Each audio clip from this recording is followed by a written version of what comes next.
This audio narration will cover the National Electrical Code requirements for the minimum burial depth of directly buried ducts and concrete encased ducts. The National Electrical Code Section 300.5 addresses the minimum burial depth for directly buried ducts. For raceways, cable without a metal sheath, and messenger-supported wire, the minimum burial depth is 6 inches, or 150 millimeters.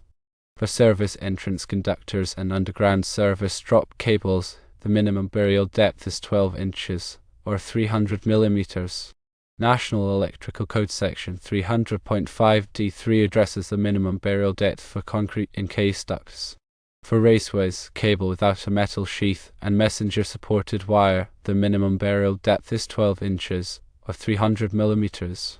For service entrance conductors and underground service drop cables, the minimum burial depth is 18 inches, or 450 millimeters.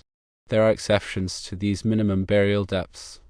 National Electrical Code Section 300.5d4 states that the burial depth may be reduced by at least 6 inches, or 150 millimeters, for installations in solid rock or areas where hard digging conditions exist.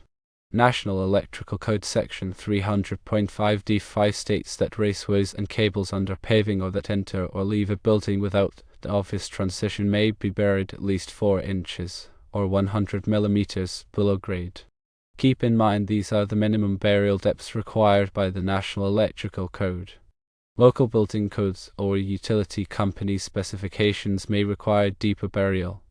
The National Electrical Code does not specify separate burial depths for directly buried and concrete encased ducts when they are installed together in the same trench.